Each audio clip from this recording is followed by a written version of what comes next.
Today I want to talk about one specific experience I had in my training, in quotes, training, education about painting and art with my master in the art, Antonio Salemi, who was born in 1892 and he died in 1995 at 102. Now, I'd been studying with him for about 2 years, and it was not a formal study per se. I just thought his work was fantastic. I loved looking at it. And I would go up there 3 or 4 times a week to his studio and hang out with him and talk about art. And in retrospect, it's pretty amazing at how he put up with me, in a sense. But he educated me, and I didn't really know I was being educated in a lot of different ways. But what I specifically want to talk to is one moment, one specific moment that I experienced with him in his studio looking at his paintings,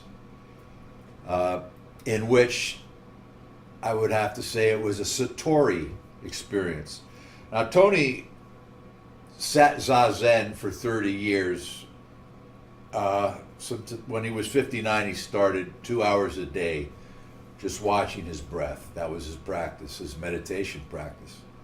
And I always thought that his paintings were kind of Zen koans to my thinking mind, my analytical mind. They came across to me as Zen koans. And so I felt a little bit like I was involved in this kind of Zen practice with Antonio as an artist, as an art practice. So because he also would talk about Zen mind, beginner's mind, how important it was to have this beginner's mind, and which, by the way, is a great book of talks by Suzuki Roshi, Zen mind, beginner's mind. I recommend it highly. And it acts as a good grounding of psychology for the artist as well as the Zen practitioner.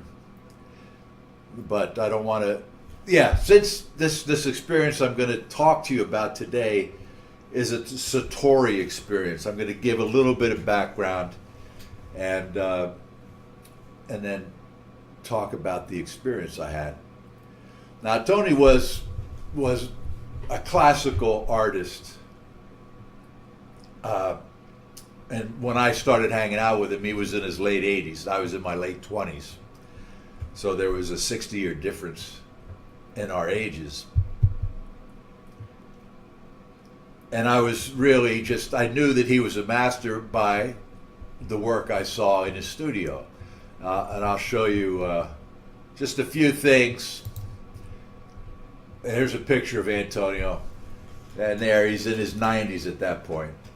And amazingly, he functioned right up until the last year of his life when he started really losing his eyes.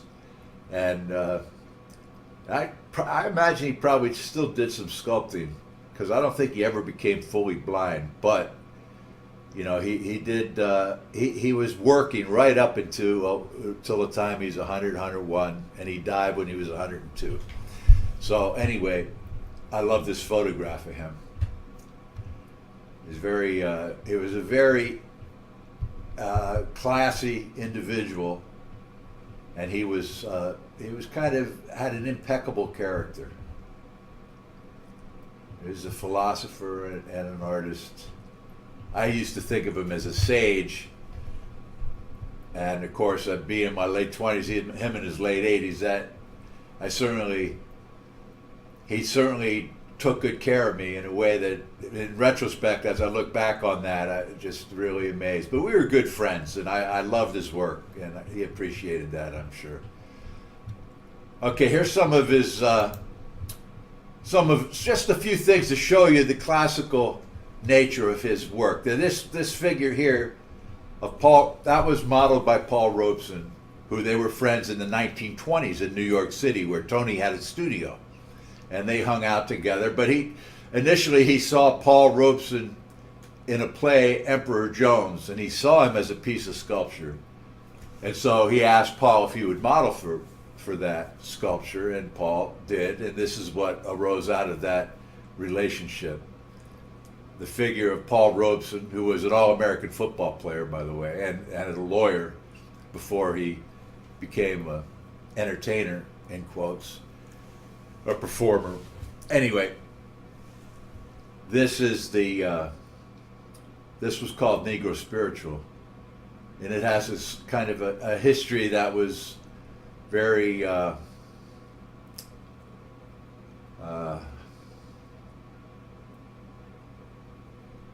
it was there was notoriety connected to it. Although it was shown in various places, Philadelphia and Chicago, in prestigious venues, it always received a lot of negative attention, as you might imagine. A nude black man in the 1920s expressed classically like this, especially, was a very unusual thing. But that gives you some of the, that the seriousness of Tony's practice as an artist. Let's look at a couple of paintings here. This is just a photograph or a still from a video that we took, in Tony's studio. This is of his wife Martha as a young woman. And Martha was so important to Antonio and to his work, and she was a brilliant watercolorist in her own right, and she was his student. But this is, here you can see just again, the studied classicism and beautiful composition, the wonderful color harmonies, and again, it expresses that serious, formal, classical background with which he approached the art form, both of painting and sculpture. And he, as a teenager, he studied with a man named George L. Noyes, who you can Google. He was an important American Impressionist. He is an important American Impressionist, who at one point spent time with Monet. So it's part of a lineage I'm quite proud of, to be a part of.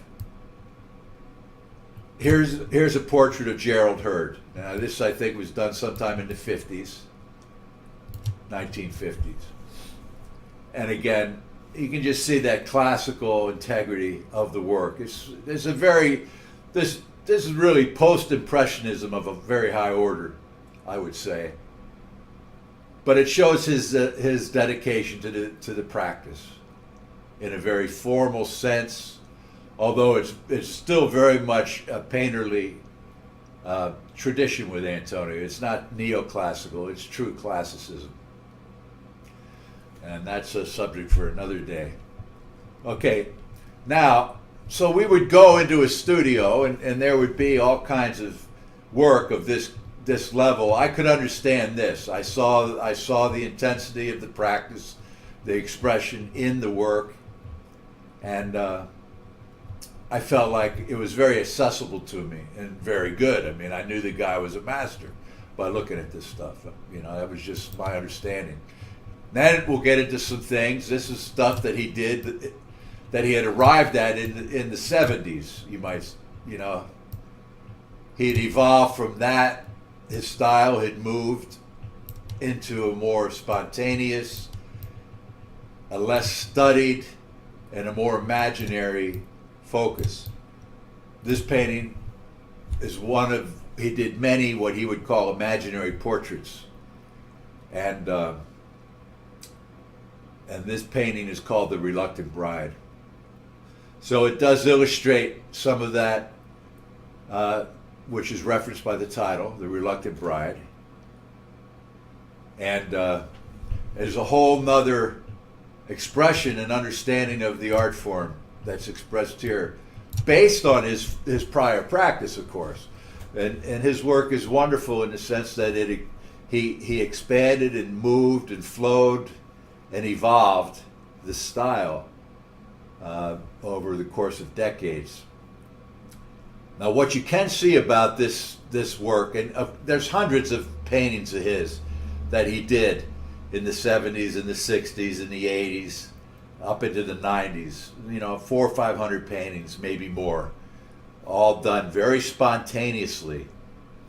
And that's the one thing you can see about it. It's where I arrive at what I call the aesthetics of spontaneity, which is very much a tradition of alla prima, which again is a spontaneous aesthetic.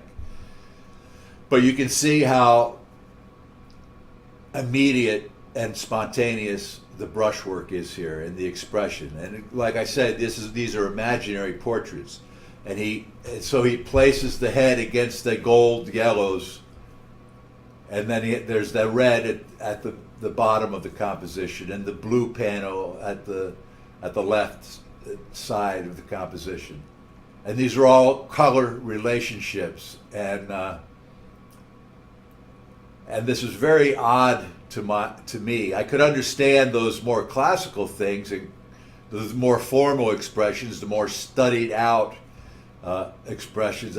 My brain could figure them out. I mean, there wasn't a lot to figure out. They're very accessible. This was a little more difficult for me to just appreciate. They seemed odd and kind of primitive to me, actually.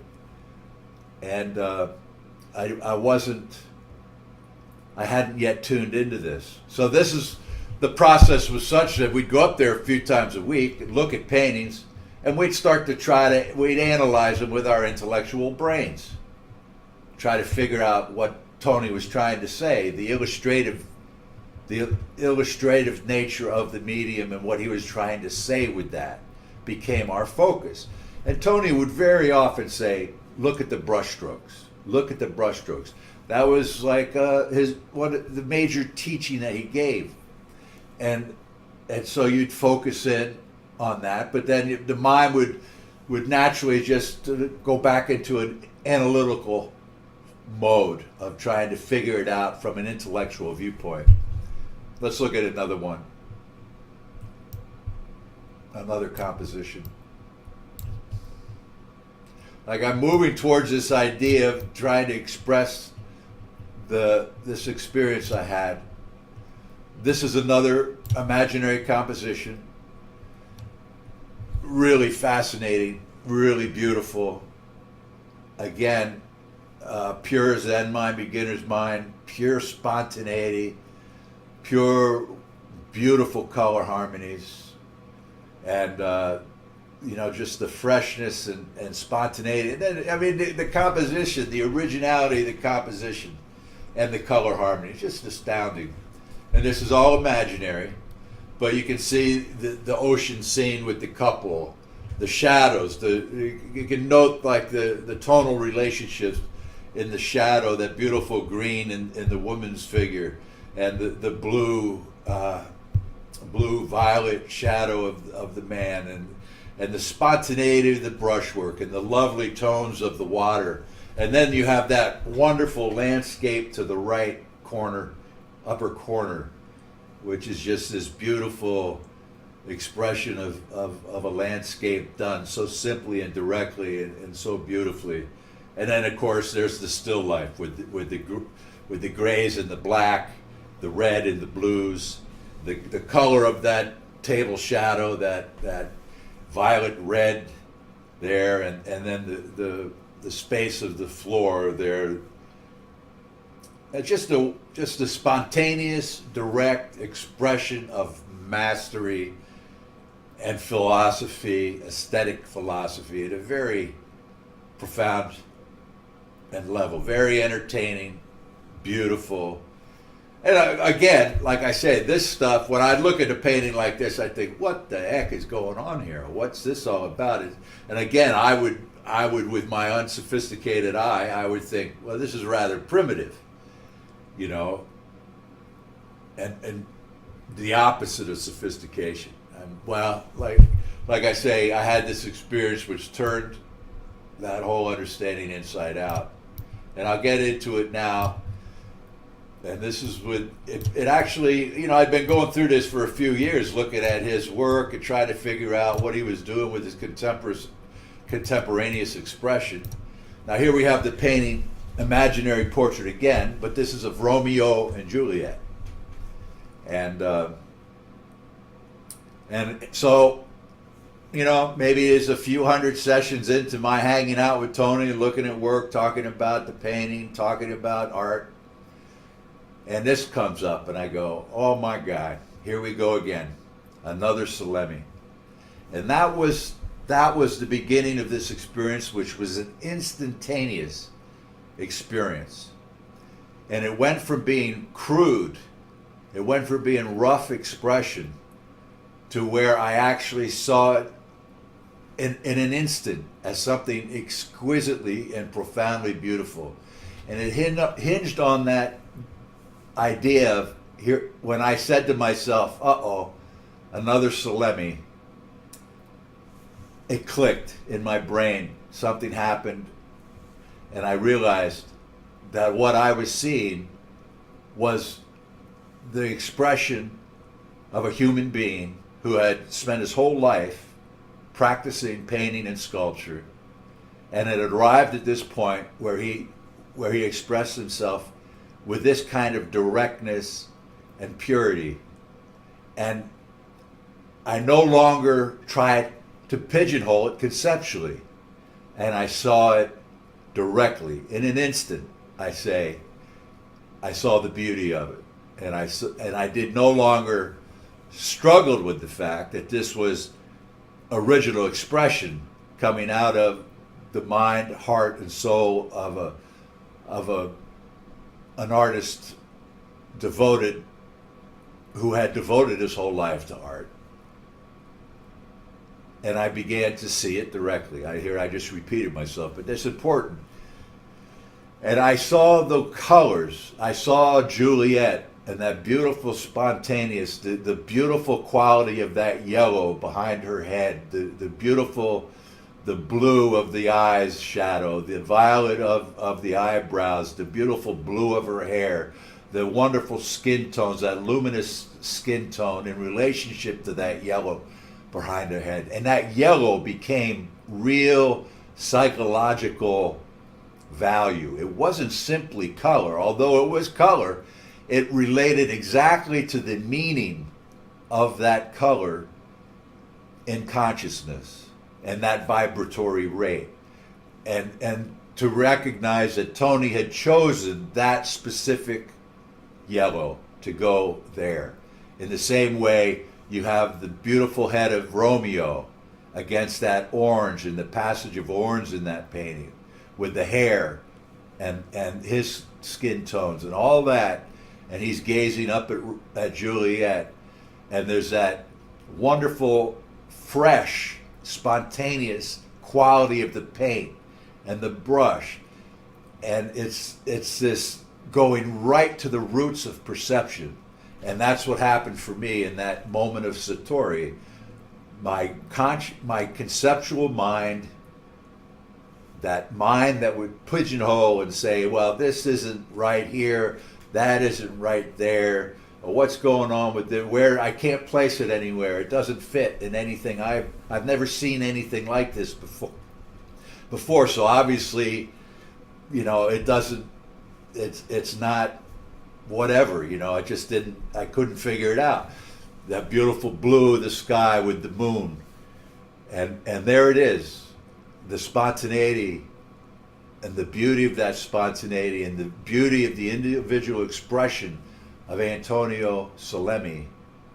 My whole value system in that one moment, although I had been preparing for that by looking at art for 2 years straight in that way, a few hours, a few times a week, I finally came to this place where I saw it directly, and the fact that it was original expression of Antonio Salemi became a central part of that value, the very human value of art and original expression. And it's not a conceptual event.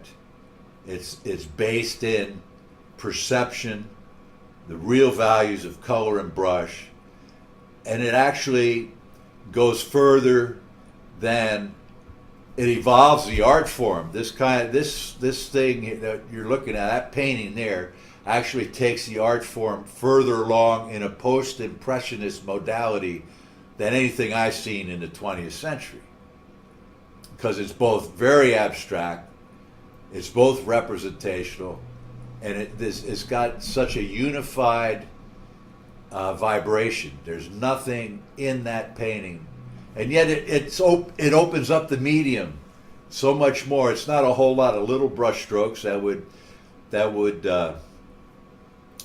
be emblematic of a impressionist landscape, but it's a different way of seeing brush and color and the art form and the medium. It's a true evolution of the art form, and it's expressed in the late work of Antonio Salemi in a very profound way. Like I say, there's hundreds of paintings in which he expresses himself with this kind of directness and originality. Try not to overdo the verbiage here. I just want to say that moment I was able to look at paintings beyond concept, from a place where I actually began to understand historically who was expressing themselves with that kind of consciousness in history, not simply, it opened up art history to me as well as it opened up Antonio's work to me.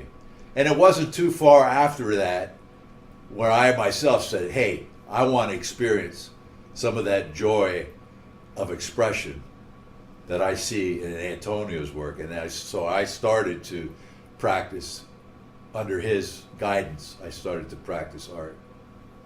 I hadn't done that or wanted to do that up until that point. So the main thing is the individual expressing at the center, and how they're expressing. It takes a great deal of openness, but I was pulled inside out, and it was no longer simply about the picture elements, which is why, Romeo and Juliet, I assume if you're looking at if you have some idea of what they look like, or what they ought to look like in terms of some kind of classical, neoclassical expression, this wouldn't be it. But it's spontaneous. I began to see the painting, and here you can see the painting, the beauty of the color relationships, the overall vibration of the color harmonies. That you see that yellow, that orange, and that blue, and the movements and rhythms within those fields of color. That's a chord. You could say you could take 3 notes and make a beautiful chord in music, and that's what he's doing there. But in painting, that kind of lays out this beautiful chordal arrangement in which these figures are then absolutely part of, in terms of the intelligence of the color relationships and how they relate to the psychology of the figures. So to me, I started out, when I first saw it, when he first put it up on his easel, just to reiterate, this was rough and primitive. And in an instant, based on the fact that I saw it as finally was allowing Tony to be himself, I saw the beauty of expression and how the individual can express these eternal principles, archetypal principles, color, brush, motif, as himself. So it's pure Salemi, pure Antonio Salemi, pure archetypal reality, and just an astounding painting. And like I say, that's where he was. He went up and painted. He's in his 80s and 90s. He's painting for hours every day, something that was coming out of that kind of expression. Immediacy, direct, beauty. All right, forgive me for my clumsiness with words, but I hope you enjoyed to some degree. And it's a very serious point, this idea of what I went through there in terms of that Satori. It's very hard for me to determine where people are at when they're looking at work, but I guess it's not hard to see. There's just very few people I've met who actually are able to appreciate the work at the place where it was created from. And this is original 20th century American classicism of a very high order. And I make no bones about it. That's my statement about it. And